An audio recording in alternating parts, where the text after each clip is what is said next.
Okay, we are recording. Alright, so this, of course, is going to be the prologue for our story and everything like that. And then after that, we'll actually get into the campaign and stuff like that. So the year is 6711 AD. A group of 4 adventurers are smuggling 9 weapons of worldly power aboard the small SU-476. Unbeknownst to them, the Galactic Federation is closing upon them.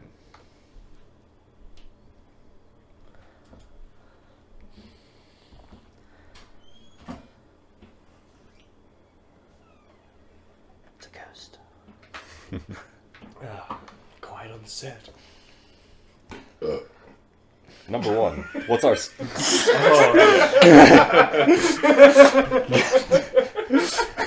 You said quiet on the set.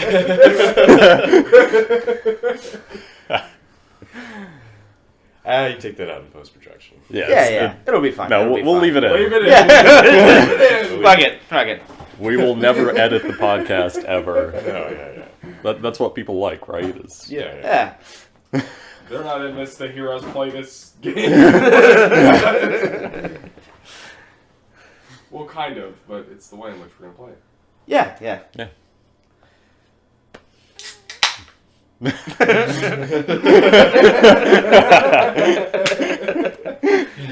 You sure you don't want to get it on the Fun server? with conference mics. We've got a fourth player. Yeah. Cameo appearance. Special guest, Larry Lee Gray.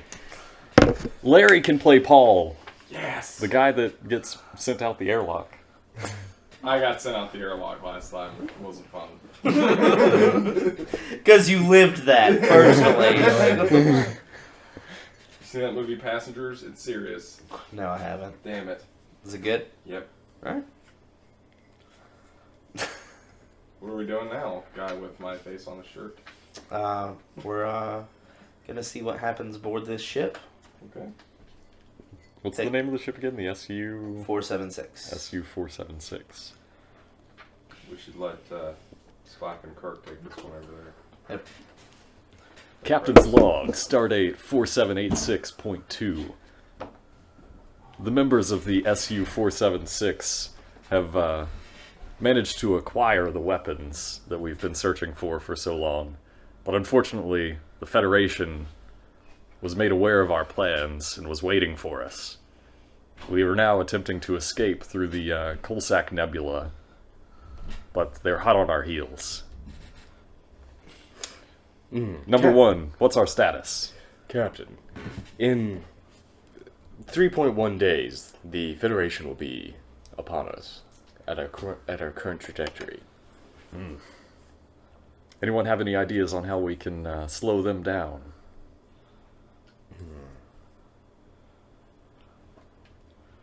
Have we tried a big parachute?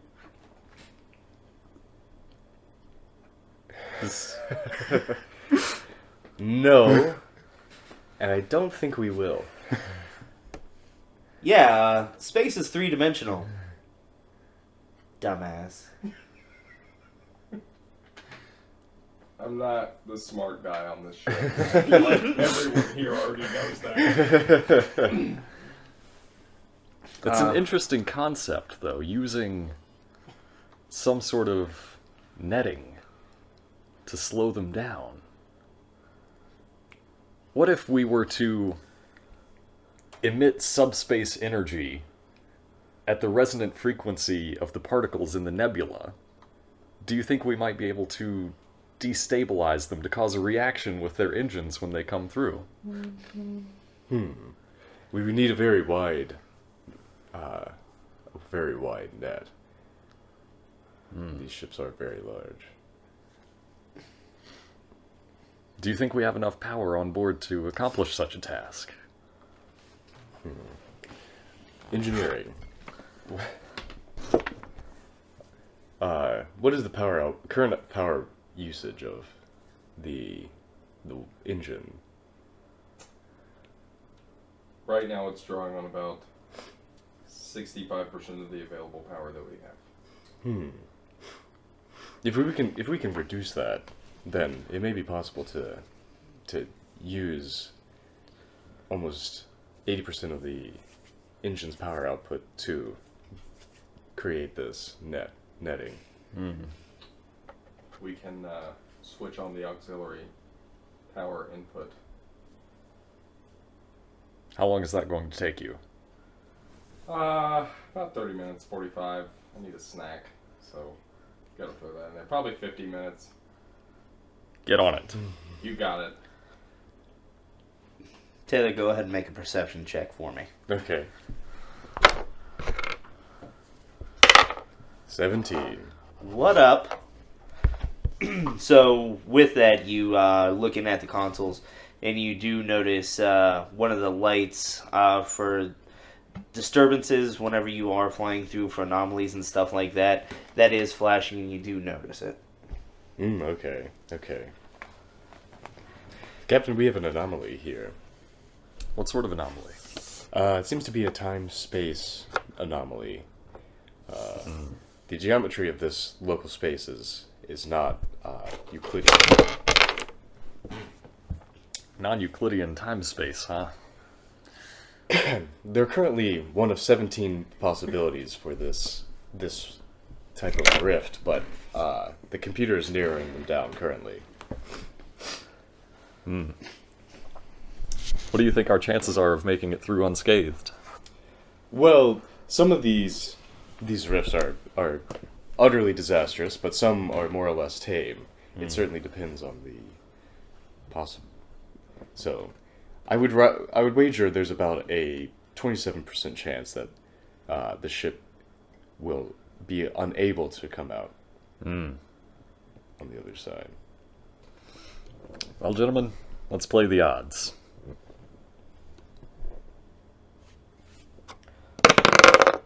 Interesting.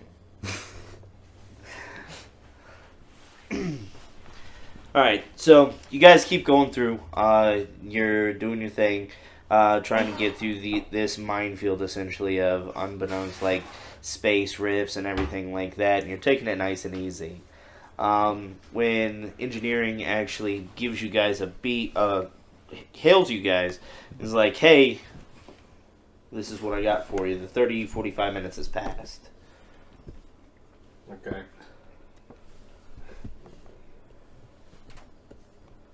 Well, I was able to switch on the auxiliary power input, which helped us a lot.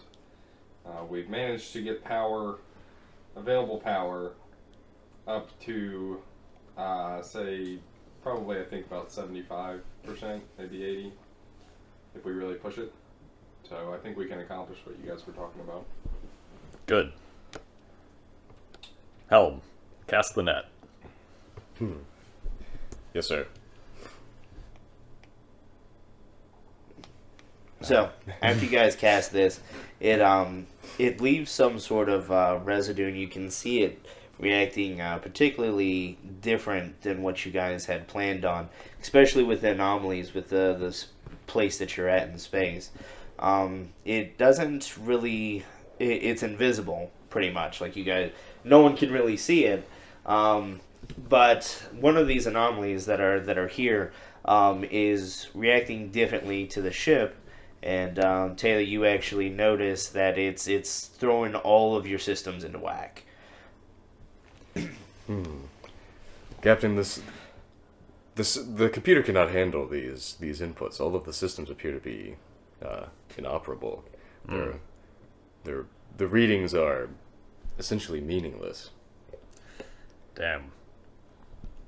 These space-time anomalies are one of my least favorite parts about space travel. You know, mathematically, the chances of ever running into these things is approximately 0. However, for the sake of good TV writing, it seems like we run into them all the time. Grizzly, make a perception check for me. All right. I got a 3. Okay, so with that, Taylor, go ahead. You make one as well. Yeah. 11. All right, so neither of you see the fucking torpedo that comes and actually wrecks the ship. There's no time for you guys to react before it actually damages the ship and throws Steve actually out of the airlock, and you see him floating away as the life leaves his body. And the hatches and everything, of course, it automatically reacts like it normally should, and seals off. Now it's just you two when you all notice, with even though the disruptance of the tools and everything that you guys actually do see two of the Federation's destroyers right behind you. The airlock. No, not you. Oh, okay. You said there's 2 left. Where am I? Huh? What? Am I dead? No. Oh. Steve's dead. Okay. Not Carlos. Yeah, not Carlos. Good. Damn. Where'd those Federation cruisers come from? I thought they were days behind us at this point.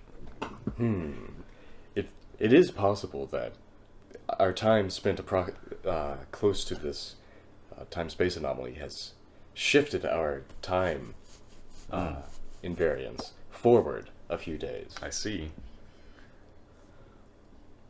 That would indeed increase the tension in this scene. Yes.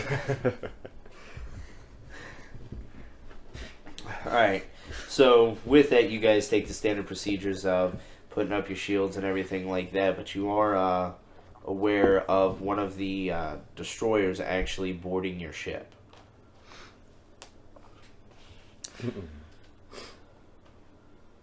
Damn. Where are these bastards coming in at? They appear to be coming in at the what's a good name for it? I have no idea what a good name for a part of a ship is. They're coming in through the ventral airlock. There you go. There you go. They're coming in through the ventral airlock. Do we have any people in that section? Well, we have Carlos. Carlos. So, there's not much to be done. What's Carlos's, Intelligence, pretty low. Vent the section. Oh my god! Just fucking jettisons out of fucking space. Good luck, bro. Fucking dead. So, Keep dying. Carlos, you're 3 days away from retirement, right? This deal that you guys are getting ready to close out is literally gonna pay for your retirement.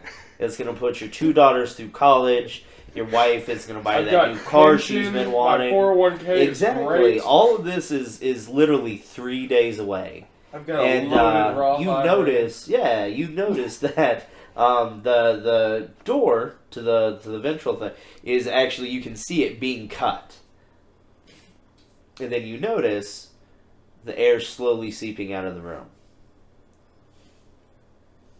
What are you gonna do? Is there another way out for me? Yeah. I'm gonna go that way. Okay. So you go to the other door. Go ahead and make a perception check for me. Okay. You're probably gonna have to move there.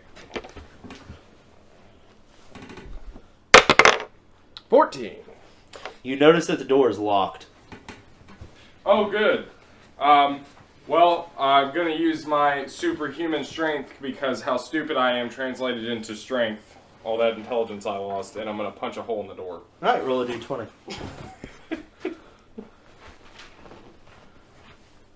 Translated all the intelligence I could have had into a 3. Yeah. Dude, I was hoping it was a 1. This is even Oh better. my god. All right. So My you hand hit is the now door broken into a and million. you break your fucking hand. And then the monitor next to the door, the captain actually comes on. Carlos, are you there? Come in. What the fuck are you doing to me? I'm sorry, Carlos, but the Federation is boarding us, and unfortunately, we used all of our power to attempt to slow them down. So I don't have enough power to transporters to get you out of there. If they're boarding us, then why don't you ask them to entertain us instead? Carlos, I appreciate your levity in this serious situation. I just want you to know that your share of the profits will undoubtedly go to your family. I don't care about my family. I want to go to Vegas again, okay? Shit. Yes. Charity is waiting for me.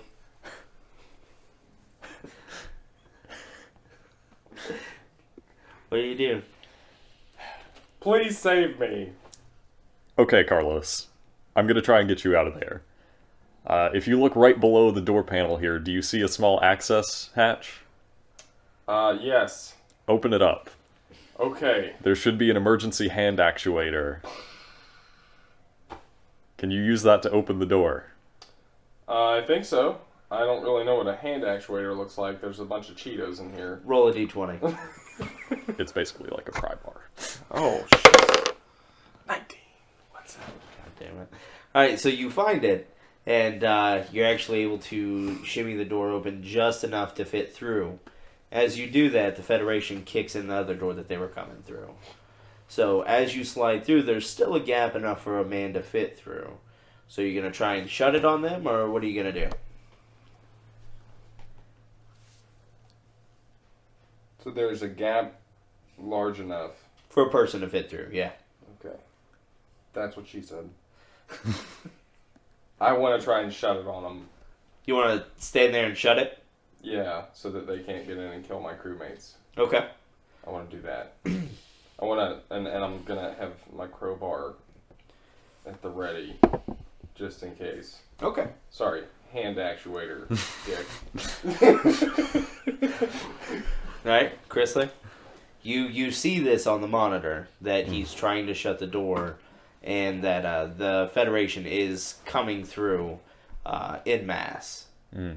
What are you going to do? Number one, how much longer until the ventral airlock section is completely vented? Approximately 45 seconds. Is there any way we could change it up so that instead of venting the air out, we vent the plasma discharge from our engines into that section? It would take some rerouting of the warp coil, but it certainly would be possible. Do your best. Okay. Carlos needs us. See.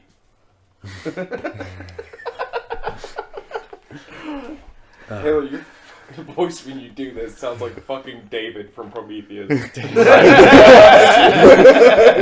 It's great.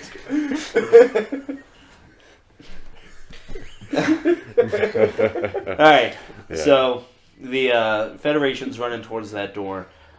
Trent, go ahead, roll a d20 for me. Let's see how fast you shut this door.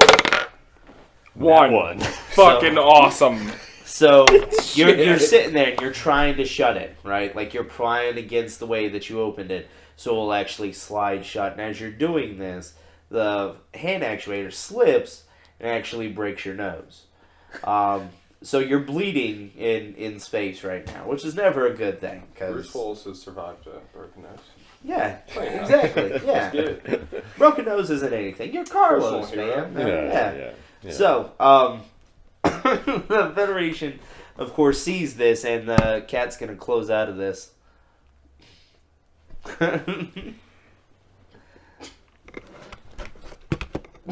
Yeah, crisis averted.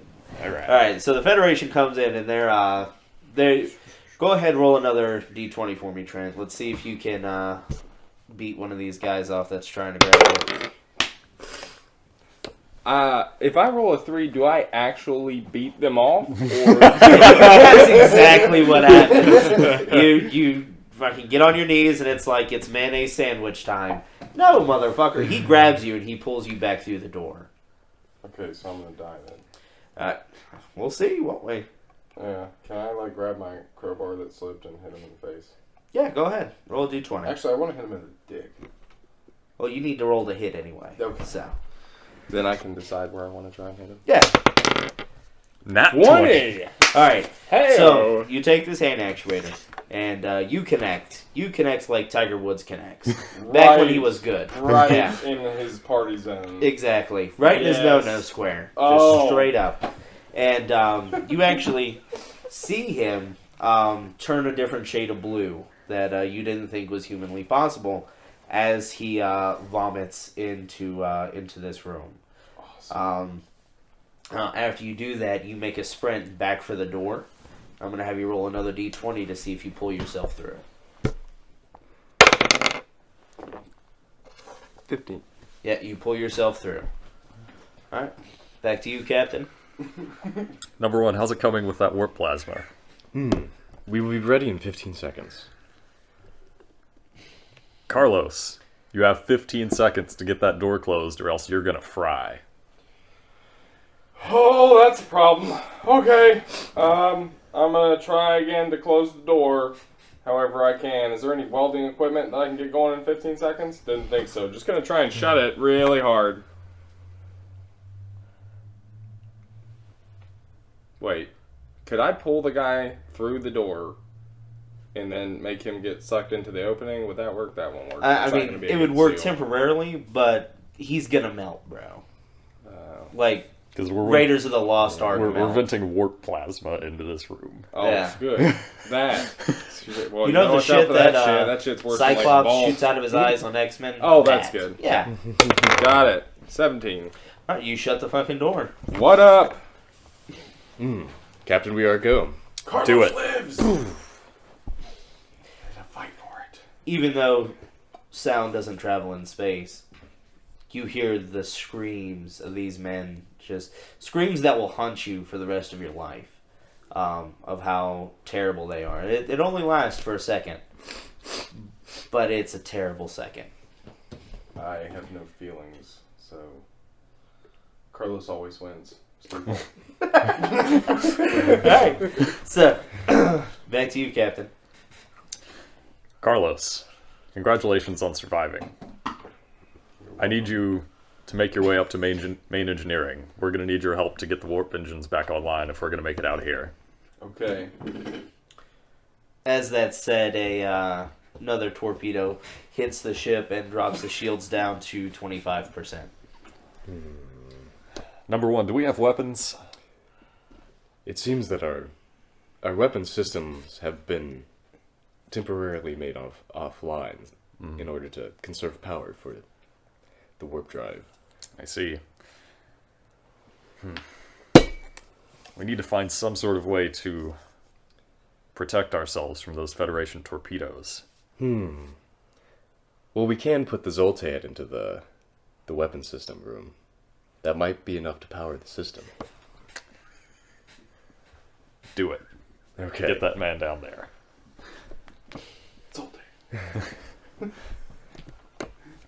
It's back to you, buddy. Okay. You're running towards the weapons room. Got it. Still running. Okay, I'm at the weapons room. What is he running from? It's just a lot of pain. Running from Internal. running from himself. You'll never escape. I'm in the weapons room, and I'm working on it. Crewman Jax, I need those weapons online yesterday. Absolutely, I've got my best man, Smitty, on it.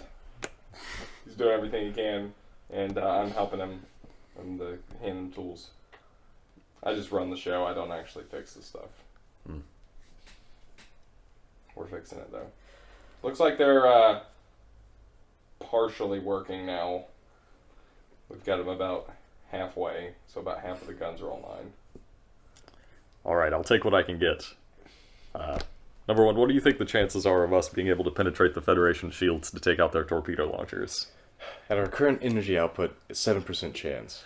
But however, if we do take all the power from the engines away, that goes up to almost 89% chance. However, we'll be sitting ducks, so it's uncertain if our shields can be able to withstand that. Well, thankfully we have the best pilot in the verse, Mr. Wash Solo.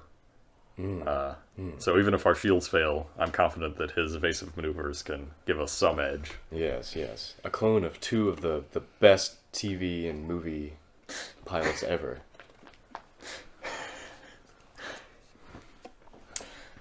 Well, I tell you what, 7% sounds like my lucky number. Fire at the Federation cruiser. Captain, you've always inspired me to do my best. Before you roll that, even or odd? I was gonna say even. All right. But like not 20, yeah. Ooh, 17. So you fire, and you see the lights on the ship.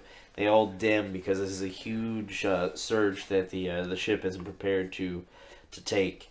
And whenever it does actually hit the Federation ship, it does go through enough to damage one of the torpedoes. Not enough to actually do any damage to the other one, though.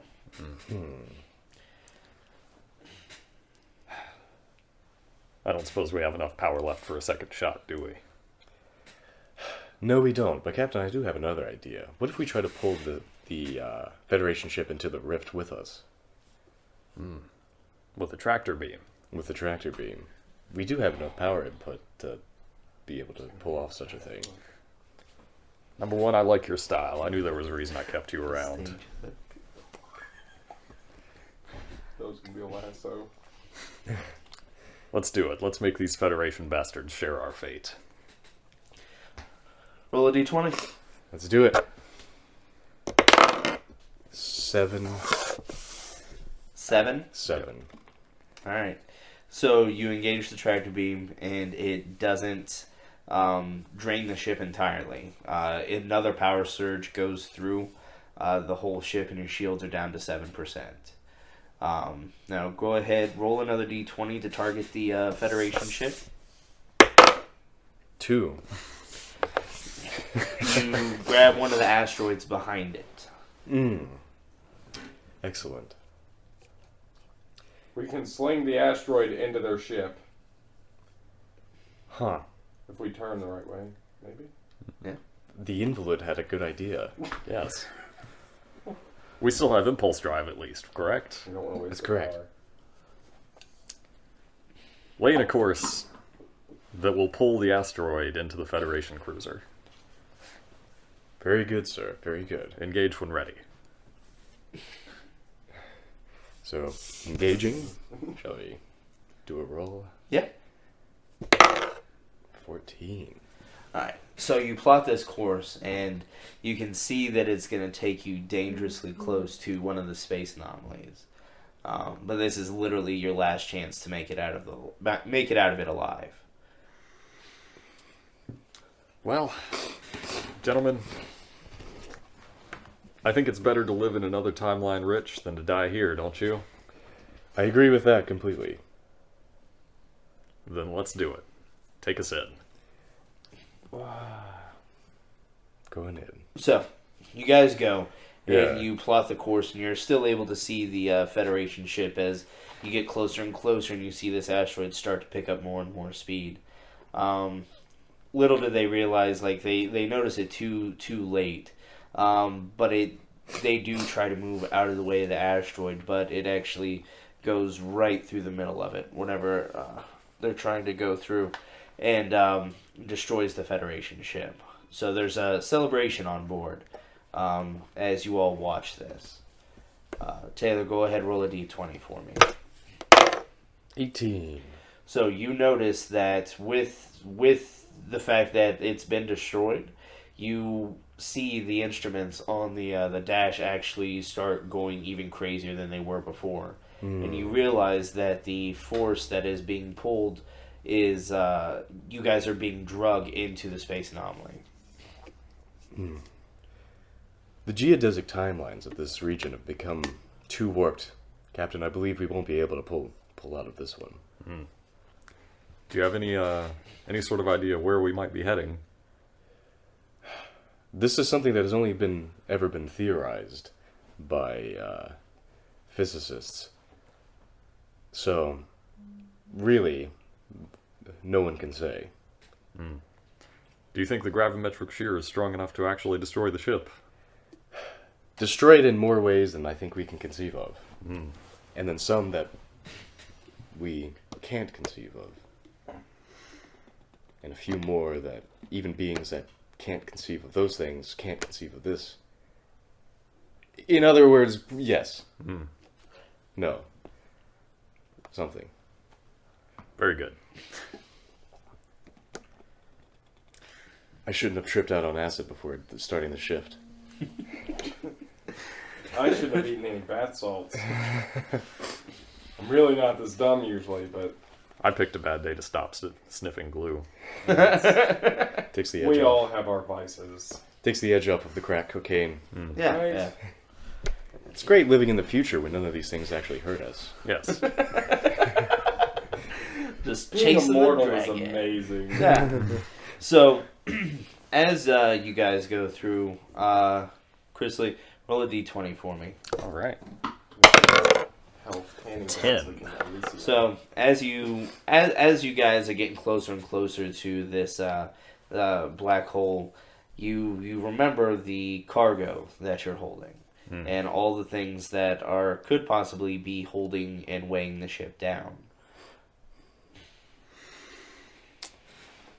Number one, I know this might go against our mission and our objective, but do you think that if we were to jettison the weapons that we stole from the Federation, would we be light enough to make it out of this? It is possible.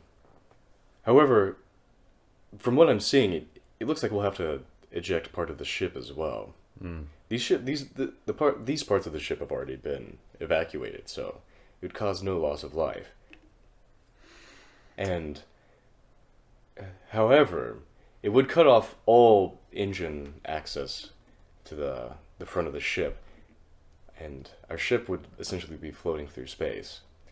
But if I'm right, this action will essentially slingshot us close to the speed of light through space at an essentially random location. Well,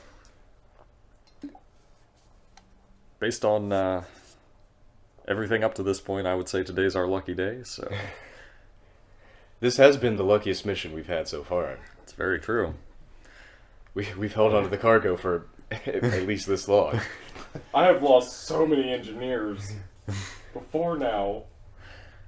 Well, let's say we try our luck one last time. Jettison the cargo. Jettisoning now. 15. So, you jettison the cargo, and as soon as you do that, you feel the shake of the ship and the stress that it puts on it. As not only the cargo, but parts of the ship are actually falling off as to make the ship lighter and to pull off this slingshot maneuver. With it, as you guys are watching, you see the cargo and the other parts of the ship get sucked through faster than anything that you guys have seen before. And after that, this slingshot maneuver that you do pull off is successful, and it hurls, excuse me, it hurls the SU-476 into deep space. No. So the cargo does get jettisoned into a black hole, throwing that cargo into a different galaxy, a different time, and a very different world. Now in this world, it's a dark night. No moon is showing, but the stars light up the sky. Morgan, a primitive elf, gazes up at the night sky, hypnotized by its beauty. And when he notices a shooting star across the night sky, little did he know that this is the cargo that was aboard the SU-476, carrying weapons, landing on Faerun. 1,000 years pass. On the Storm Racer, a crewman with no memory stares at Waterdeep. A twinge of guilt races through him, but he doesn't know why. After leaving the Storm Racer and saying goodbye to his friends that he had made, he wanders through the city looking for something, someone that he might know, something to spark a memory in the cloud of darkness and fog that is his memory. He loses himself in this internal maze that he's created for himself, and finds himself outside of town. He looks around and looks to the woods and the sea, and sees the peacefulness in them. After a while, as he stares there, he lays down in the grass and watches the sun set across the ocean. When it starts to become dusk, he stands up and brushes himself off, takes one last glance around at the beauty that is before him, when he notices a creature's been watching him. The creature notices this, and it starts to run, and he gives chase.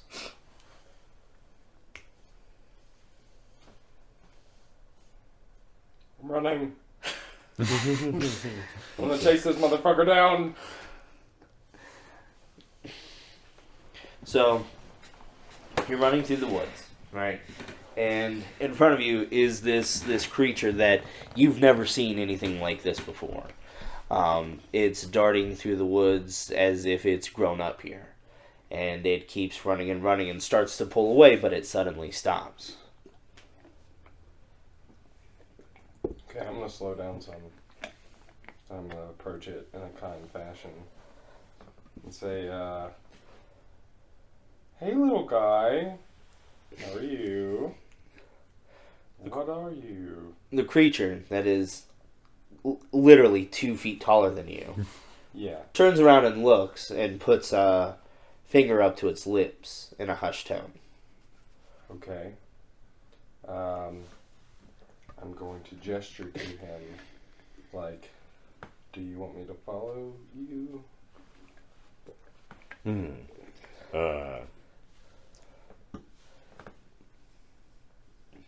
I choose to stoically just turn around and just keep going. Alright? Okay. So he leaves. He leaves. I want to continue to follow him. Alright? Just normal? You want to, like, try and stealth follow him or what? No, I'm just gonna normal follow him. Alright. I don't want to seem like I have anything to hide. Okay. This is just in the forest, right? Yeah. Yeah. Okay. This is the part last time where I also didn't realize that we have now switched to our actual characters. You're not Carlos anymore, boy. I was like, yeah, but I thought maybe you were just some creature. Yeah. So, Taylor, your character has grown up in these woods. It knows it because it's home, its domain. Go ahead, roll a perception check for me.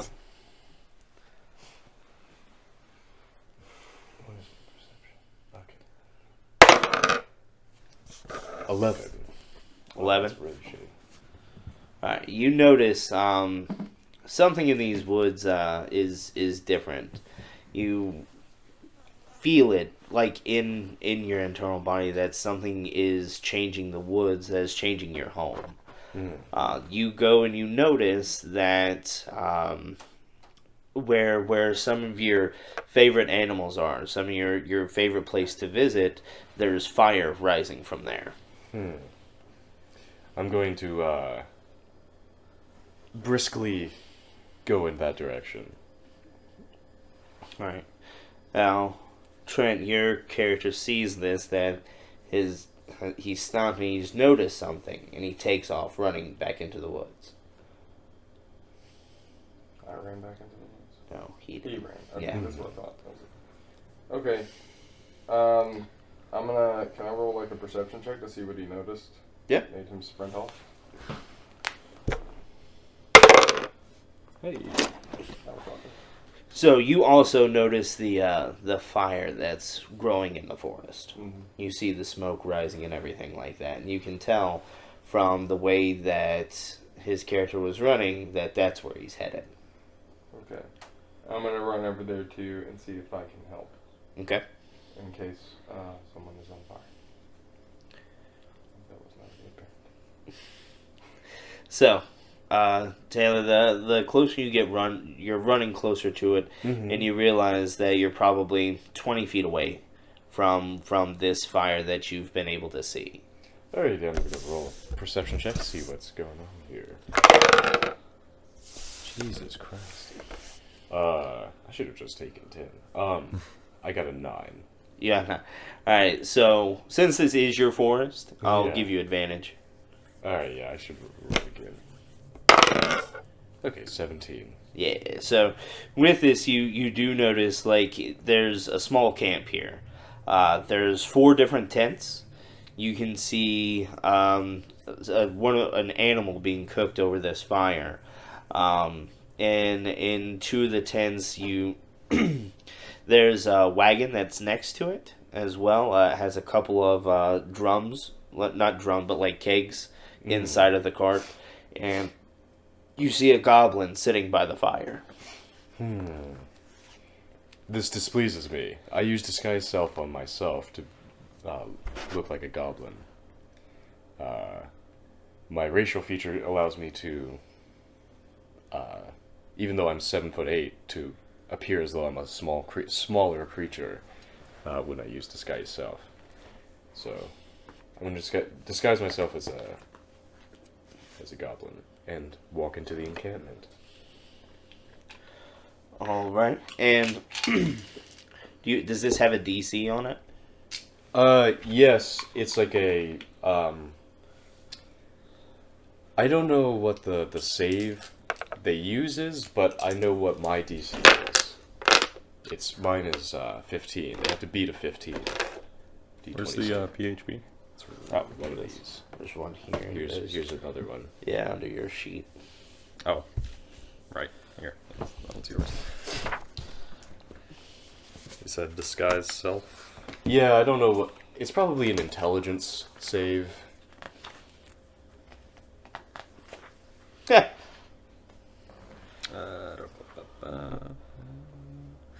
To discern that you are disguised, a creature can use its action to inspect your appearance and must succeed on an intelligence investigation check against your spell save DC. Yeah, and my save is 15. That's 15. So they have to do investigation. Alright, so the goblin that's sitting at the fire looks at you, and he waves to you because you have disguised yourself as one of his clan. So he waves to you, but he says something to you in Goblin. He's like, "Where have you been? We've been waiting for these reinforcements for quite some time now." There is a clan of Fearbolgs nearby. I can speak Goblin. Yeah. Yeah. There's a clan of Fearbolgs a few hills over, and they've been attacking us. The goblin kind of shakes a little bit, and he's like, "Fearblogs? Those are extinct." We thought so too. Big, tall, blue men. There's a lot of them. Oh. With giant blue penises. With giant blue penises. Like Dr. Manhattan. Yeah. So, That was. here in the conversation, the other two goblins come out, and they look at you as well, and they're like, where have you guys been? Where's the rest of the troop? And you go through and explain again that there's a clan of Fearblogs not that far away from here, which kind of shakes them up a little bit.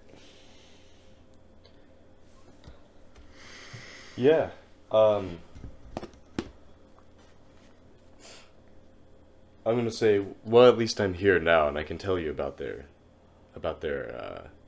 forces.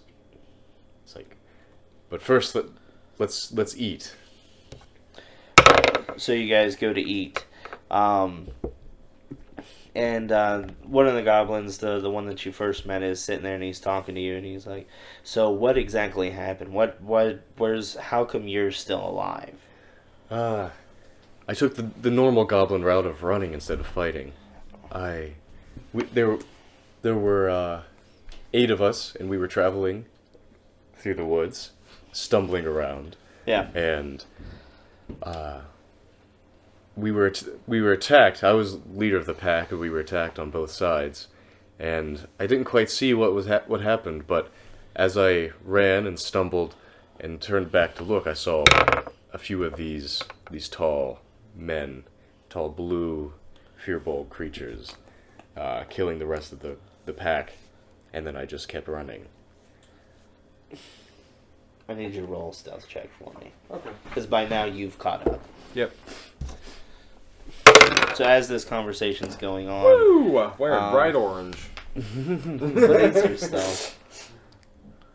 Oh. It's probably not proficient. No, I'm not. It'll just be your dexterity modifier. Oh, actually, 10. Yeah, 10?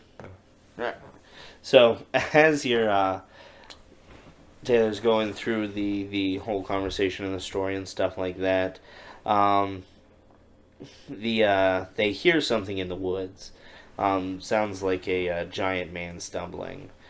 And after they keep going through, and they kind of like grab their weapons, but they figure it's just an animal or something like that, and they sit back down to continue to listen to their story. And as soon as this happens, an arrow comes through and whizzes and hits one of the goblins square in the face, and he dies instantly. And he falls back on the log that he's sitting on. He just falls straight back, and his feet are kicked up in the air. And suddenly it sounds like the woods are filled with the whispers of a distant host of people. There's bird shit everywhere. So, you both realize this and you see this, and the goblins are more terrified than anything because they think it's the fear blogs. And we're going to go ahead and roll for initiative.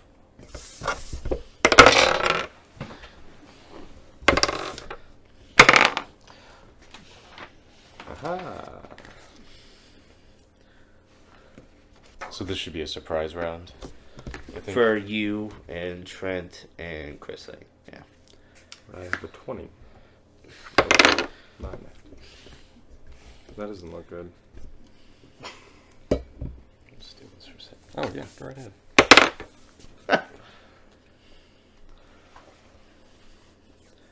So I literally rolled a nat 20 and a nat 1. Ha. Alright, so what'd you get, Chrisley? 16. Trent, you got 20? Yeah. Taylor, what'd you get? I got 1.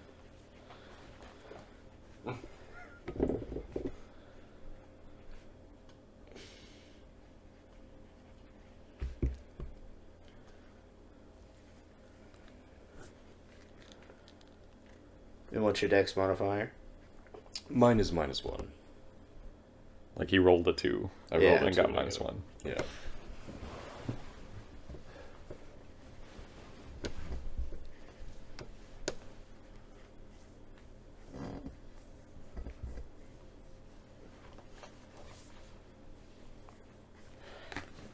Alright, so as soon as the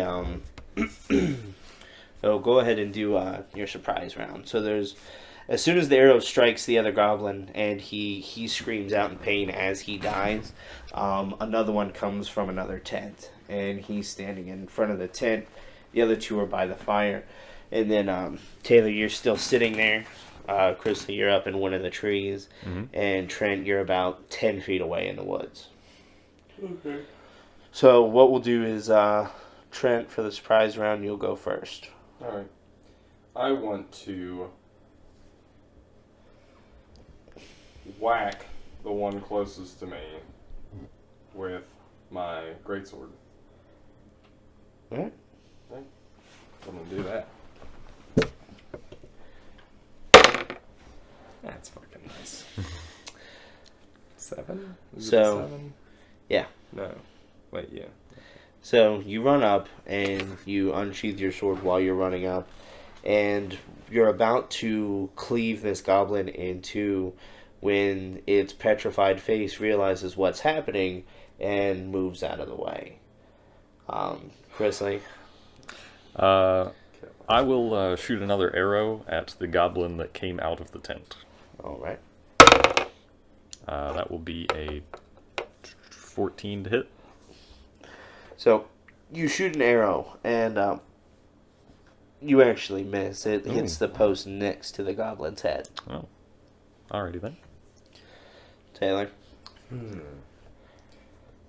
I'm going to cancel my disguise self spell, and that'll be my action. Alright, so as you cancel disguise self, you of course grow to your normal height, scaring the goblin that is closest to you because it's not expecting it. Yeah. Alright, so there are 3 goblins. There's 2 around the fire and 1 that's by the tent. The one that is not next to Taylor, but the one that is on essentially the far right hand side, like if we do this, like this is the fire, and then Taylor's here, there's a goblin here, and one here. So this one over here sees the barbarian, which is Trent, who's closest to him, and is going to attack. And does a 17 hit. His AC is 17. So it So- misses. Yeah, tie goes to the defender normally. Yeah. So he hits Trent, and Trent just kind of laughs because it just bounces off of him. And it's your turn, buddy. I wanna. Well, yeah, I'm just gonna try and hit him again. I'm gonna scream "fuck you" while I do it. 13. So you swing because you are kind of upset that he tried to stab you, and you swing right over his head, but you miss. And Chrisley, you're up. Okay, I would imagine since I've fired 2 arrows, I'm not stealthed, right? Correct. Okay. I want to switch from my short bow to my rapier and move in and flank the one that Trent is attacking Okay. and attack it with my rapier. And that will be 19 to hit. That's gonna hit. All right, so that's 1d8 plus 4 damage plus 1d6 for sneak attack because we're flanking. So that will be a total of 8 damage. Alright, so explain to me how you kill this guy. I want to run up there and basically shove my rapier through his temple. Holy shit. Alright. So you jump out of the tree and you kind of glide down. And you land right behind him, and Trent sees this as he swings over, and this creature stands up behind him and steps behind the goblin and just easily does it, kind of like just pushing like a fork through a hot potato, just and just watches this goblin just fall down to the ground dead. I'm in the background going, "Suck it!" So after that is goblin number 2, and that's the one that is next to Taylor, and it is going to try and attack him. And 12 is my armor class. all right, so that's going to hit. Okay. I need a d6 for 8 points of damage, Alright. and It then hurts, but I can handle it. you're up. I'm gonna cast poison spray. Oh my god! And it's a Constitution saving throw. For them. 11. They fail.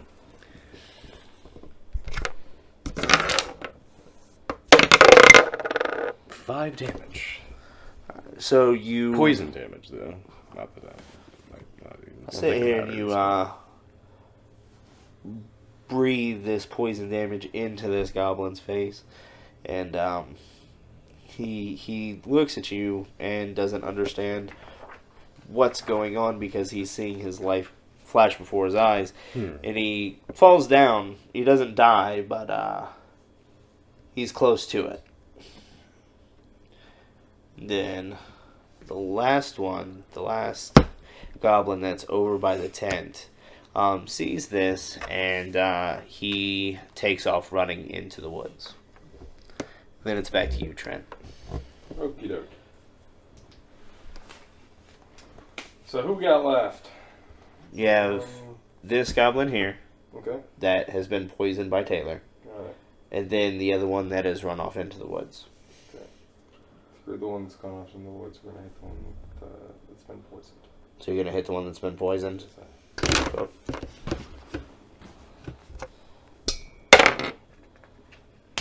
Swing and a miss. Not my day. All right, Chrisley. Okay, can I still see the one that ran into the woods? Yes. Okay. How far away would you say he is? 15 feet. Okay. I want to draw my short bow and fire an arrow at him. Okay. That will be an 18 to hit. That's gonna hit it. Okay. And that will be 7 damage. So as he's running, he's happy because he thinks he's gotten away, and he keeps running and trips over a branch And when he stands up, the arrow comes and connects on the back of his head, and you can see the arrowhead pointing through his open mouth. And he falls dead. Boom. Headshot. Nobody likes goblins. Alright, Taylor, you're up. I'm gonna coup de grace this little fellow with my scimitar.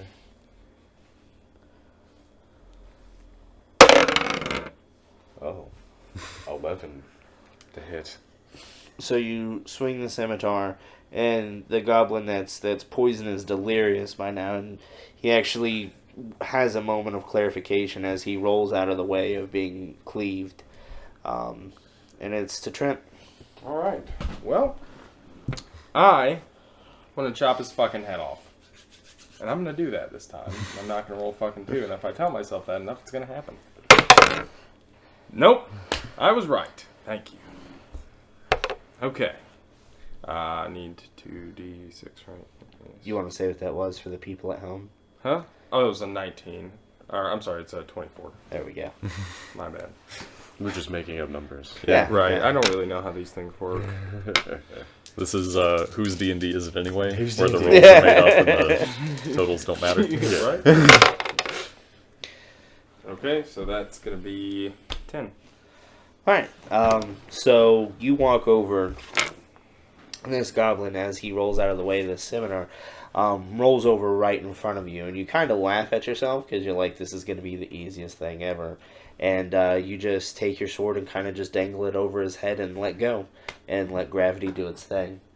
And as it falls, it cuts the goblin's head in two, kind of like a machete going through a watermelon. And there's seeds everywhere, seeds for days, that are the goblin's gray matter. Oh. Yeah. Like that. Alright guys, that has been the first episode of our D&D podcast, Installation Wizards. We'll be releasing these once a week. Yeah. I feel like before we actually finish, we should probably actually introduce our characters since we didn't do that. Oh no, we are. Just, yeah. Yeah, fuck it. Oh, okay. That's fine. Whatever. Alright, yeah, whatever. Go ahead. We'll start, I guess, with this side of the room, Taylor. I'm a druid. Might also want to tell them who you are, since I'm Taylor. they probably don't know you. Yeah, I'm Taylor. That's it. I'm Taylor. That's about as much as you need, really. I'm playing a druid, level 1, obviously, Firbolg, which is a race out of the Volo's Guide. Volo's Guide to Monsters, and has no name because Firbolgs don't care for names. They're nihilists. Yeah. No, they're not nihilists. We believe in nothing, Lebowski.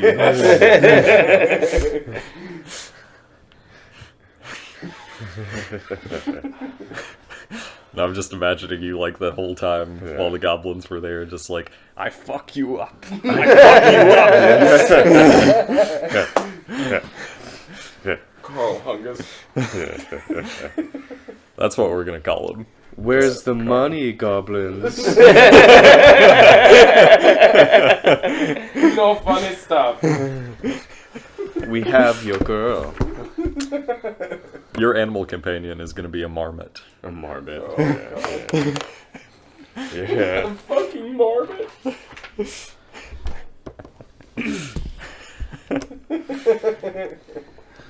Awesome. Well, Klaku, it's your Oh, turn. yes, I'm Chrisley, aka the Admiral. I'm playing a Kinku, which is a bird person, basically. It's a race from the Volo's Guide to Monsters as well. I'm going to be a rogue, whose name is Whisper, because the Kinku can't actually speak of their own. They have to basically imitate noises and sounds from other people. I'm Gavin. I'll be your DM for this campaign. At least we might switch it up. We don't know. But I play everyone else. Except for me. Carlos. I am Carlos, also known as Carlos, and will be referred to as Carlos the entire time that we record this. My character's name is Toonveer Gunhilder. He is a half-orc barbarian because I like to run around and kill people and not have to worry about dying all the time. And, Are yeah. you from Norway? Huh? Tune here. What the fuck is that? Look at that. It's a cuckoo clock.